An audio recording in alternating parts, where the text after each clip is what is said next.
Okay, escalators are off. Welcome back, everybody. Tonight, I am delighted to welcome Marc Perez and Kevin Spenst. And we're going to introduce Marc first.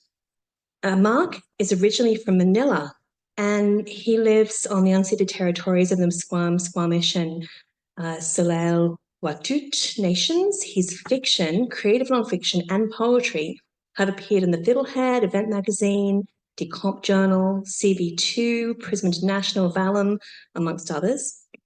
He's a recipient of grants from BC Arts Council and Canada Council for the Arts. And he has a BFA from the UBC School of Creative Writing. And he's the author of a chapbook called Borderlands from Anstruther Press. I love that press's chapbooks. They're so good, aren't they? I have to read that. And of course, now he has a full collection called Dayo from Brick Books, which is very impressive. Please welcome Marc Perez.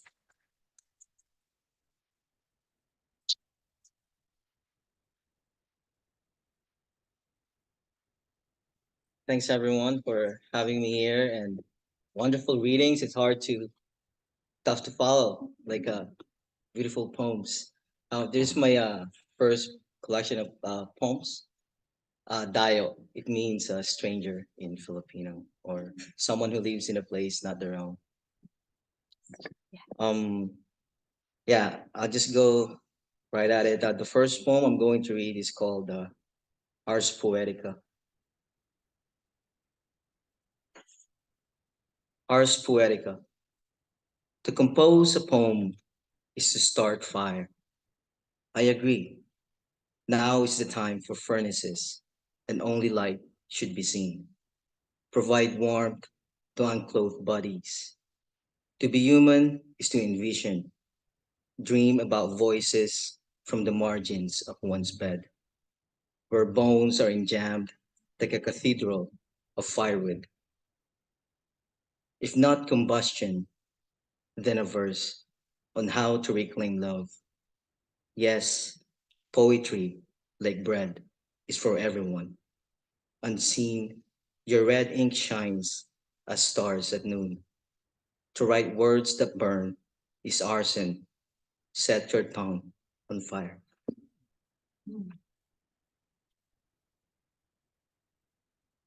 This next poem speaks about separation due to border violence and just an idea of home and being in different places all at once and just longing to be with someone, but it's not possible. So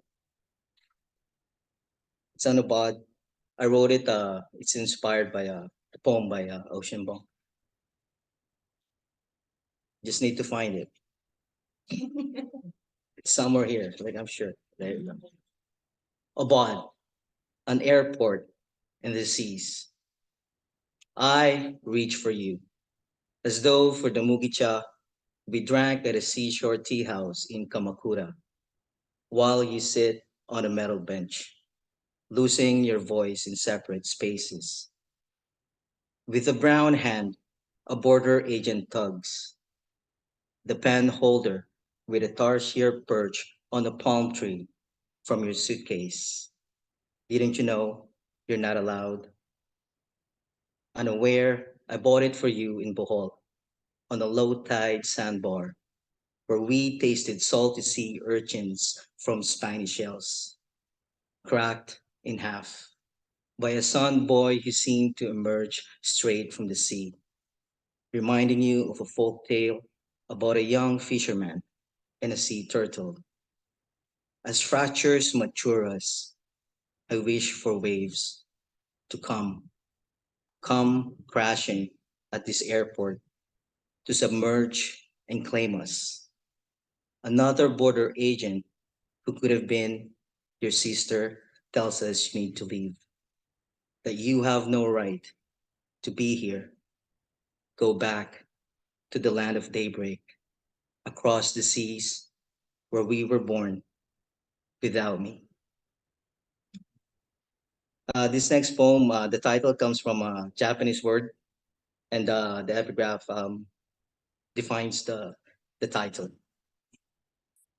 Basue, a certain depressed aesthetic and melancholia of a social place, such as a dingy bar, rundown motel, or dirty eatery, where the poor gather and secret lovers meet, hiding from the bright city lights and noise of modern prosperity. Daikonyama. Basue. The bar smells of wet wood. I lean against cold hardness. The wallpaper peels. Master hovers behind an opaque vitrine, a discordant display of bare flesh. The whiskey percolates in my mouth, less bitter than the dredged vignettes in my head.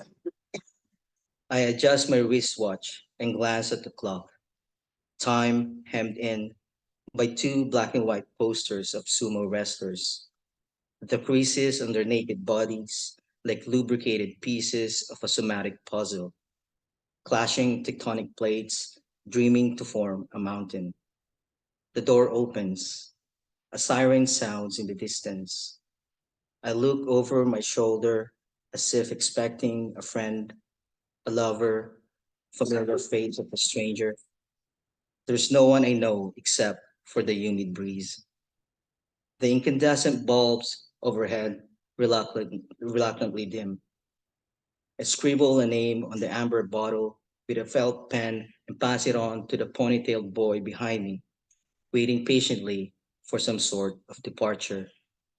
If you spend enough nights on foreign streets, you begin to embody the anxious intimacies of street lamps and moonlight.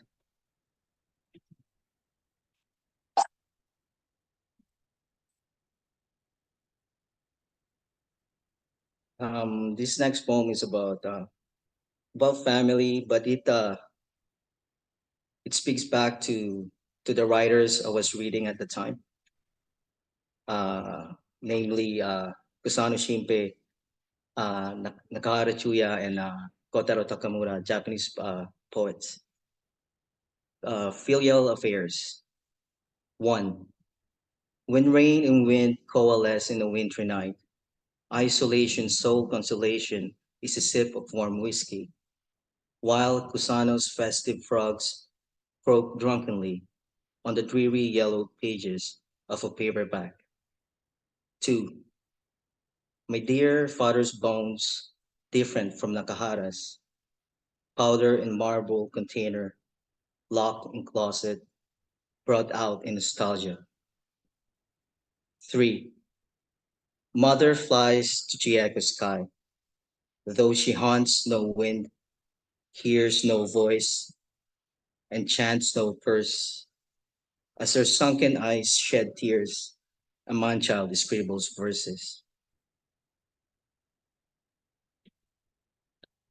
And this one, I think, this next poem, I think,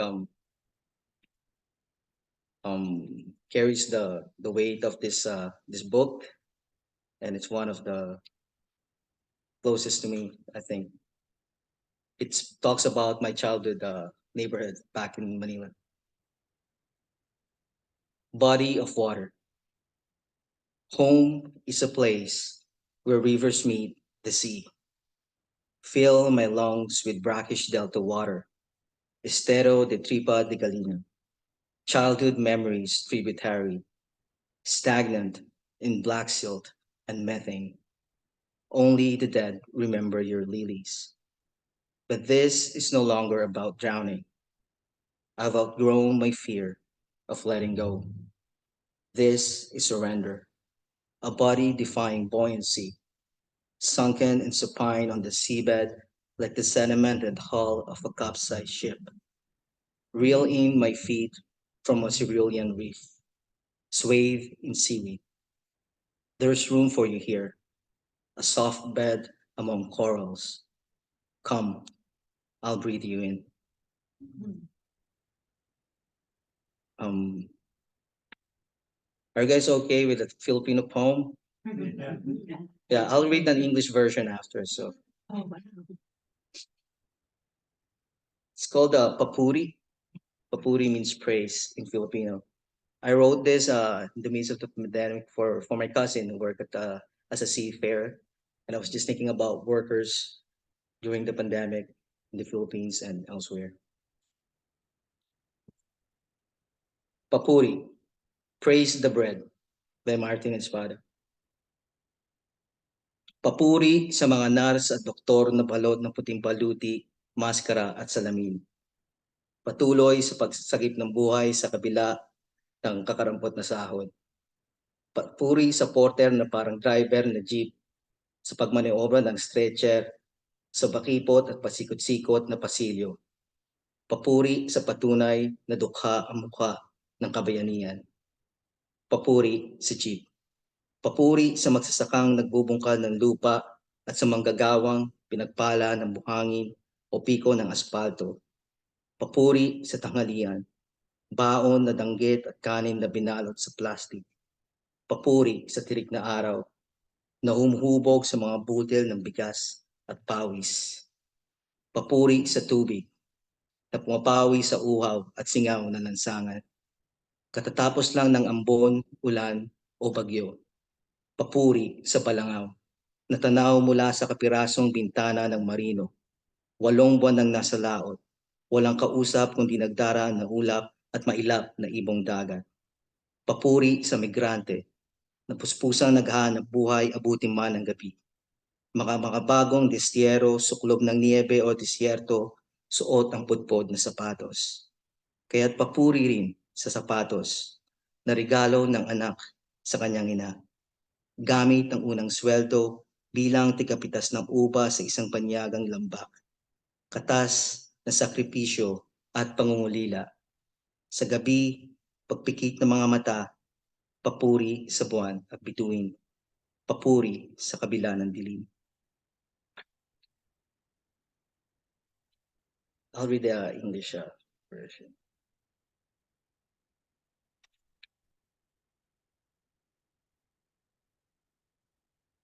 Papuri, Praise the Bread, Martin Espada. Praise the hospital worker clad in white armor, mask, and face shield, breathing life despite knee-bending exhaustion, poor wages. Praise the housekeeper, steering her cart through congested rooms and hallways, with the skill of a jeepney driver singing top tens in dead-end air. Praise to the proof that greatness is faceless. Praise the jeepney drivers. Praise the peasants who till land during dead season and the laborers for roads under our feet. The high noon for lunch of steamed rice and dried fish. A drizzle, torrential downpour, cyclone, rain will pass. Praise the silver lining, spotted from the minuscule window of a seafarer, 8 months aboard an oil tanker, at home in open sea. No one to talk to except for low-lying clouds, elusive seabirds. Praise the migrant worker, modern day exile, blanketed with snowflakes or desert dust, toiling past midnight with a worn-out pair of rubber shoes. Praise also the rubber shoes, gifted by a son to his mother, purchased with his first paycheck as a grape picker in Wine Valley, the sap of loneliness and sacrifice. At night, praise the stars and the moon, sing praise with the rhythm of a childhood tune.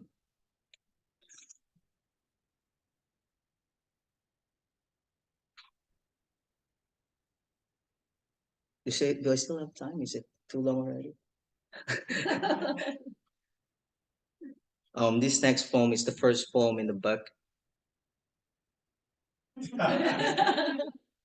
It's called Form as a Living Thing.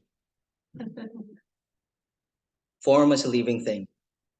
The aratilis grows in the empty lots of demolished homes. It thrives often where the toilet used to be. Form is the act of blossoming in unlikely vessels, displacement and immobility, omniscience from confinement. If not a writer, then a tree, a planter or a pruner, a harvester or an indoor cactus admirer. Absorb and release. Breathe. Spread like moss in gutters, bodies out of place. Form is the leaf that sprouts from your toes, the scent of grass in your hair. Thanks.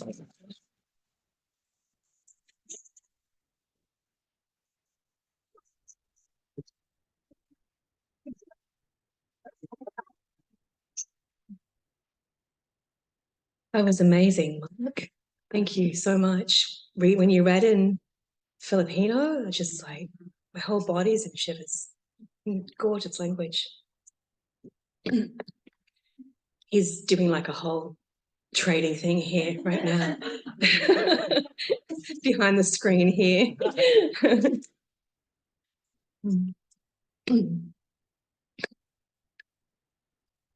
So Kevin Spenst is the author of 4 full-length collections, one of which is here tonight, and 16 chapbooks. And I had to email him to make sure that wasn't a typo.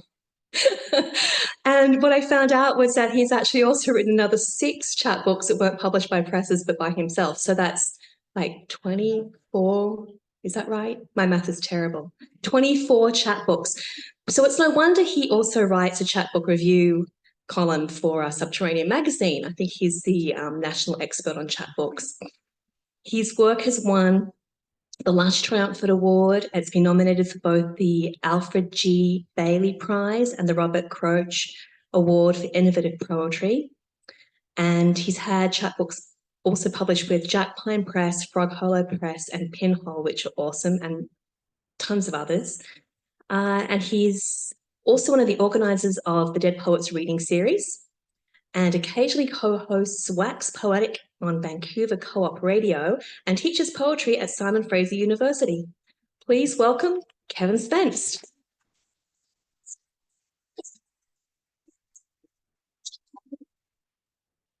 Thank you for that introduction, and thank you for having us. Thank you so much for coming out. I will share with you some poems tonight from a bouquet brought back from space, which has kind of a narrative arc to it. A lot of the poems had their genesis in the depths of the pandemic, so I'll take you there. And then there was a kind of reclaiming of a certain type of faith, so we'll kind of rise, things will get better. And then things are going to be ecstatic with some love poems for my partner, who's in Vancouver right now, but is she watching? I don't know. Are you there, Cheryl? She might not be, but where are you? This first poem is from the depths of the pandemic. It's called Epistemologies of a Kiss. Here is a story to tell in the rain. Here's the rain that veiled my deserted face. Under the veil, the rain whispered to me your whereabouts. The rain said you were under the same rain where you were being told how to find me. The rains grew louder as voices rising to one another. The rains weighed us down, and when we met, we sought cover under one another's limbs. The rains closed our eyes, and our bodies took refuge in play. Here's a story of your smile beaming across whatever the waters. As the rains abated, we played connect the dots with the raindrops in the water for a picture of affection. Here is a puddle of happiness, so long in the reflections of making. Here is a story in the rain. I promised you the depths of the pandemic, but that was a little overly, that was pretty positive. Let's go back. We'll reel this back. I've been living on my own. I've been living on my own for 3+ years now, which is the longest. I'm a serial monogamist, I've been called this, and I move in quite quickly. The benefits of being on your own is you get to confront certain things. And so here's something that came out of the pandemic. It's a poem called Swiss Army Knife. And I grew up with older sisters, 10, 11, 12, 13 years older than me. And this features one of those sisters. It's called Swiss Army Knife. Well, after she landed from around the world, my oldest sister's words still spun around a carousel of slides, showing off her travels and our gifts' countries of origin. At 9, I didn't need a screwdriver or bottle opener or any of the other implements. A knife or two was cool, but in my hands, this souvenir was a red spaceship.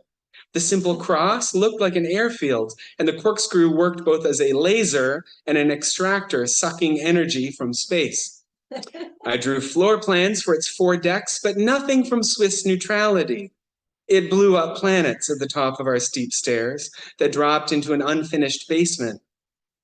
Our neighbor built a Swiss chalet, but with our house, he'd hammered home the basics: roof, walls, windows, and floors. I wonder if the stairs reenacted a Winter Alps empty waterfall. I hunkered at the top into the soft rumble of the spaceship's engines, not understanding it as the blueprint for depression. It was just the world of deep space, waiting for some other alien to come through the front door with stories that could be told out loud, some distraction from the supernova of our father's mind as he jettisoned jobs, crankcases, tools, and fortnights of sleep. From the institution that passed like a large ship, we did not bring back photos. I did not know then about the penknife with which he'd threatened to kill himself when our mother was pregnant for the first time. Consolation comes hard in words like sister, mother, space, and time. We are stowaways on a ship bigger than we can command, on memory flecked out from each moment's cascade. At times, a wound flashes, as if sutured in silver, but other times we know it's just bleeding. No wonder I seem to lose so much. Space-time's curvature throws me. Everything opens up as relics of a clandestine war fought long ago, to which I owe an unknowable allegiance. This is called Frozen in an Oral Ancient History of a Father's Schizophrenia. Well, you see, I grew up in the 70s, but it was the paisley patterned albums with photos of my 3 sisters and our dad playing in the 60s that raised my imagination. And the photos of our parents getting married in the black and white 50s deckled my understanding of how smiles could go out of fashion. And it was our iceberg calving father on the lazy boy who collapsed our home into cold waves, emptied in the 80s of my older sisters and everything but the TV, which all taught me how to break off from the century. And now, almost a quarter of the way into this new one, I'm pretty good at timelessness. I just freeze and then, where have I been? I have an uncanny knack for knowing the exact time, but I have no clue what's inside it. If I had to speculate, I'd say time is a confluence of tears for all the parents lost to their children. I guess knowing the time is like cracking the ice to draw a cup from waters flowing backwards. I grew up in a post-Mennonite family. My grandparents on all sides came from Russia, and they came to North America. And then I grew up going into an evangelical church, and I thought I would grow up to be a minister. When I stopped believing, that put an end to that career path. But again, here's the faith part and thinking about what keeps us going. This is called This Is the Day. You there on the other side of hiddenness, crouched behind a yellow fingernail clipping, coiled under a doorstep stop at the bottom of a landfill, please help. You buried beneath the shadow of a bumblebee, deep below a dead prayer's lost syntax, underneath a moss-filled thumbprint, help us remember. You, too vast for a single address, too resplendent for our notion of light, too much for anyone to mind. Help us remember our well springs and how, on the other side of every wall, door, and curtain are hosts of non-aligned angels, emissaries of pop, folk, and classical music to whom it may concern that fragments and figments of our bursting togetherness knock about. You, to whom no words work as netting, you, I imagine, hold and release flocks of these helpmates, cloaked in broken clocks chiming out, this can be the moment made in the likeness of love. Let us rejoice, you and I, and how these, call them what you will, squint under light motes dangling along their eyelashes. Let us rejoice, and how angels, ankles, tenchi, ankhal, pari, Anjo and Malak, and all others too numerous to utter, but we step back at the beauty of transcriptions on their eyelids. fold their wings in unison to hold up our world, shoulder our walls in place, and even fly down to keep the roof on every second. We are surrounded by filaments of ancestral imaginations, keeping us together through grief. We hear our great nobodies the clearest out of the din of everyone in bright support of whatever we have. We fall into place in this miracle second, glued together, rejoicing as the sun bursts into our eyes. And let us be glad in it, for in this moment we squint into the known dead and ever anonymous rubbing elbows for eternity.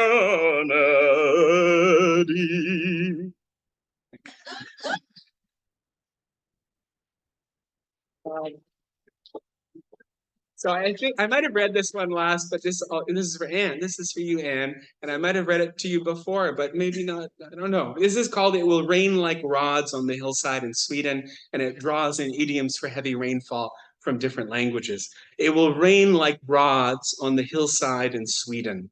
It will rain, married men in Spain, and intermittent toad's beard Saturday morning in Portugal, and its tense Pacific frontal system of bamboo, grass, and sand will fall over Tokyo. There's a chance of young cobblers developing over Berlin and running riot across the country all the way to Athens, where they will fall Sunday afternoon alongside chair legs.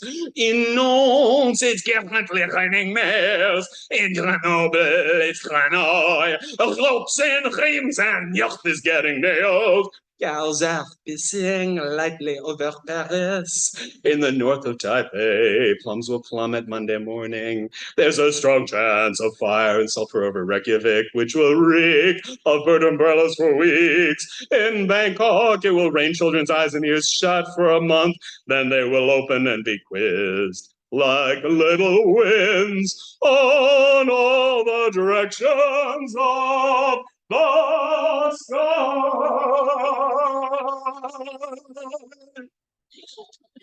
So,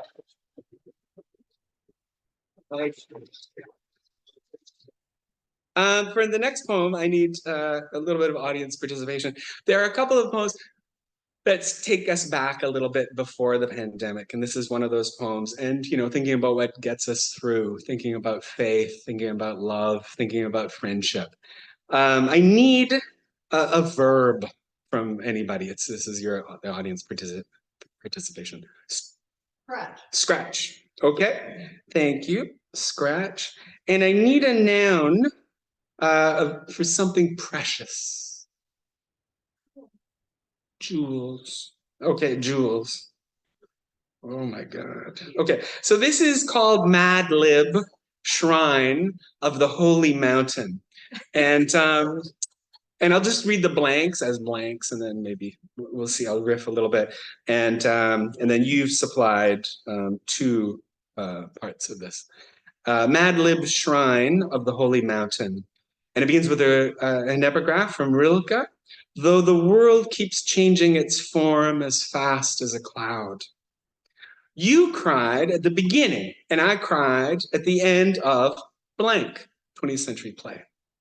Your tears, blank, 8-syllable adjective. Mine, blank, adjective, archaic. How like a blank, prop from above 20th century play. Butterflies in the Amazon feed on turtle tears. In a way, it's how we need blank, something you buy at a dollar store. After the ushers swooshed us out, we had drinks with Rick. Asked him about his job as a describer for the visually impaired. Asked him about his jewels and if they were still scratching. They were. Under the table, I slipped everyone blank. Food starting with letter of your first name. From blank. Country starting with letter of your last name. Leah's eyes leapfrogged in shock and thinking it was blank, your favorite small pet 20 years ago. We mulled over the main character's blank body part. How it was used to blank, verb of accomplishment. We parted in pet names, blank, blank, blank, blank, blank, blank, blank, blank. That night I dreamt I was impersonating the elements on stage in front of a blank, any group of people. My water voice serenaded My fire gestures smiled. This is from a previous reading. My face as useless as an umbrella winded inside out. You appeared across from me, your tears turning to Nicole, then becoming cheese and snoring. We talked about our blank, how it was like a minor character, nevertheless ineluctable, as grotesque as the month of December. Okay, so that was from a reading at the Hendricks house. I did a reading at the house in Vancouver where Jimi Hendrix's grandmother, Nora Hendricks, lived, and I was lucky enough to do a reading there. So those are some words from there. Two more poems, and these are some of those love poems I promised you. And this is a bouquet brought back from space. Space being emptiness, space being loneliness, space being all the horrible things you can think of to a degree. And the bouquet really is Cheryl Rossi. And this is called A Few Views of the Cosmos Up Close. Within a fragrance of stars, you constellate all my senses, smitten silver like a Sunday Funnies character, eyes drawn in a lopsided halo of bedazzlement around and around my lit sconce. I don't know which way's up or how to look anymore. And yes, I gravitate towards painting yellow on canvases laid out on the floor of my apartment these days. I imagine it's to have your spirit close as we form inside each other all the heavy elements of our stories through billions of degrees of micro-moment shifts, our own stellar nucleosynthesis, our being star-fostered lovers, which we glean in the dark like innocence with comics under a dendritic manganese blanket, fires its orbit every day, and behind the blue sky, I know we're together under layers built up astral and cobalt to the touch that luckily graces us. It feels like forever, but it always comes as we close our eyes and come to. And the last poem I'd like to read for you this evening, and thank you again for being such a fantastic audience. I really appreciate it, and what a great trip it's been. This is, poetry, we ask questions, right? These ask questions. The title of this is Where Do Clown Babies Come From? Your lips are the icing around the cake of your mouth, and this metaphor is horrid for some reason, though it fits the feel of your sweetness. I suppose it has to do with the optics of us with cake mashed between our faces as we kiss ourselves into pasty pink, purple, and white masking. The poor puzzled children at the birthday party who wanted simple fun, and now they're wondering if this is where clown babies come from. Or if we're having a strange struggle over who gets a slice of cake. Or maybe these are more the anxieties of the parents and the children don't give a flip and we're just another obscuring canvas of adult behavior. Or maybe we're a picture of weird fun and the children will giggle, run all the faster. With your love of your nieces and nephews and all that you've told me, I so easily see their faces in this scenario as I can picture mine. Your lips are where new stories come from, and I want to hear more and more and more and more and more and more and more. Thank you.